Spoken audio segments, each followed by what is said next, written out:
پھر تھک ہار کر بانو نے نرجس سے کہا چل بیٹی لگتا ہے کوئی بھی ہماری سنوائی نہیں کرے گا، اب شام ہونے کو بے بس ہمارے نصیب میں ہی نہیں تھا، چلو گھر چلے، پیدل چلنے میں آدھا گھنٹہ مزید لگ جائے گا۔ دونوں ماں بیٹی مایوس ہو کر اٹھنے لگے تھے کہ ایک آدمی دوڑتا ہوا آیا اور کہنے لگا آپ میں سے جو نرجس ہے صاحب سے جا کر اپنا راشن والا پیکٹ لے لے۔ نرجس خوشی خوشی اٹھی اور کہا امی جان آپ بھی میرے ساتھ چلے، میں اکیلے نہیں جاؤں گی۔ پھر وہ دونوں ساتھ چلنے لگی۔ جو ہی وہ کمرے کے نزدیک پہنچی تو چوکیدار بولا ٹوکن اس لڑکی کا ہے، اس لیے اندر صرف یہ جا سکتی ہے۔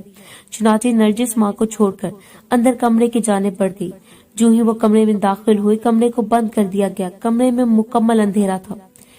جاتے ہی اس نے شور مچا دیا چاچا جی آپ کہاں ہیں؟ مجھے میرا راشن پیکٹ دے دے، یہ کمرے میں اتنا اندھیرا کیوں ہے؟ مجھے کچھ دکھائی نہیں دے رہا، کوئی ہے یہاں؟ وہ مسلسل بولتی رہی اور شور مچاتی رہی۔ تھوڑی دیر میں اس کی آواز بند کر دی گئی جب اس کے منہ پر کسی نے ہاتھ رکھ دیا۔ وہ بولنا چاہ رہی تھی مگر اس کی طرف سے سکاری ہی نہیں نکل سکی۔ پھر تھوڑی دیر میں اس کی سسکیاں پورے کمرے میں گونجنے لگی۔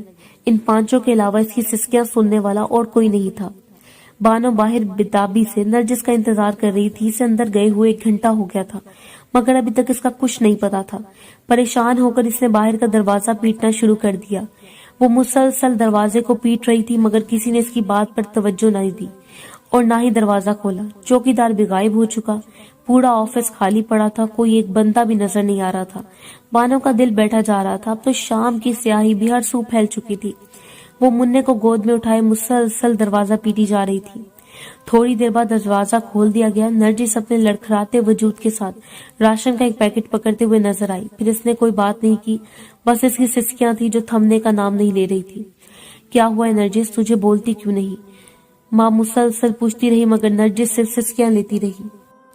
لڑکھڑاتے قدموں کے ساتھ نرجس راشن کا پیکٹ پکڑے ماں کے ساتھ چلتی جا رہی تھی۔ بانو مسلسل پوچھ رہی تھی، نرجس بہت خاموش تھی۔ اس کے آنسو مسلسل گر رہے تھے جبکہ سسکیاں تھی کہ تھمنے کا نام نہیں لے رہی تھی۔ کس طرح ماں بیٹی گھر پہنچے۔ نرجس نے راشن ماں کو پکڑایا اور خود اندر کمرے میں بھاگ گئی۔ ماں بیچاری پوچھتی رہ گئی، اس نے کچھ نہیں بتایا۔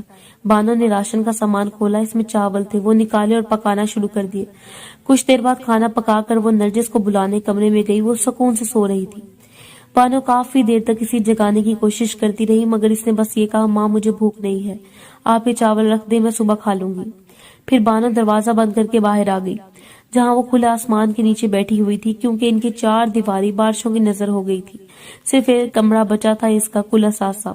اتنے میں سلیم نشے میں چور ہو کے گھر میں داخل ہوا اور آ کر کھانا مانگنے لگا اور گالیاں بکنے لگا۔ بانو بیچاری اٹھی اور چاول لا کر دیے۔ وہ کھانا لے کر اوندھا لیٹا جبکہ بانو بیٹھی نرجس کی حالت زار پر آنسو بہانے لگی۔ اسے اندازہ ہو گیا تھا کہ راشن کے اس پیکٹ کے بدلے اس نے کیا کھویا تھا مگر وہ یہ بات خود کو بھی بتانے سے ڈر رہی تھی۔ ایک تو وہ نرجس کے عجیب و غریب فطرت سے بھی بہت تنگ تھی۔ جب وہ 7 سال کی ہوئی تھی تو اکثر وہ اکیلے میں بیٹھ کر خود سے باتیں کرتی رہتی۔ پھر کبھی کبھی کہتی ماں مجھے ایک کیڑے نے کاٹا ہے، پھر کہتی نہیں یہ میرا وہم ہے۔ پھر اکثر اوقات ایسا ہوتا کہ اس کا جسم پر چھوٹے چھوٹے دانے نکل آتے، کبھی وہ دانے غائب ہو جاتے۔ بچپن سے وہ جوانی میں آئی تو ایک دن بانو سے بولی ماں ایک سنہرے رنگ کا بڑا سا کیڑا مجھے روز کاٹنے آتا ہے پھر چلا جاتا ہے۔ بانو نے کہا ٹھیک ہے، اس بار اگر وہ کاٹنے آئے تو مجھے ضرور دکھانا۔ پھر ایک دن نرجس نے چیخ مار کر ماں کو دیکھا اور ماں سے کہا دیکھو وہ کیڑا۔ جب بانو نے دیکھا تو حیران رہ گئی کیونکہ وہ کیڑا نہیں تھا بلکہ انتہائی پتلا سا سنہرے رنگ کا خوبصورت سانپ تھا جسے کاٹ کر رینگتا چلا جا رہا تھا۔ پھر اکثر اوقات ایسا ہونے لگا مگر بانو غربت کی وجہ سے اس کا علاج نہ کروا سکی کیونکہ جب وہ سانپ کاٹتا تھا تو کچھ دن کی تکلیف کے بعد نرجس بالکل ٹھیک ہو جاتی۔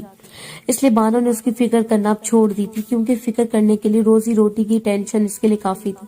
اور اب تازہ معاملہ سامنے آیا تھا کہ نرجس کے ساتھ اس بار تو وہ نرجس کے ساتھ خود بھی پھوٹ پھوٹ کر رو پڑی۔ بانو کی ساری رات رونے میں گزر گئی۔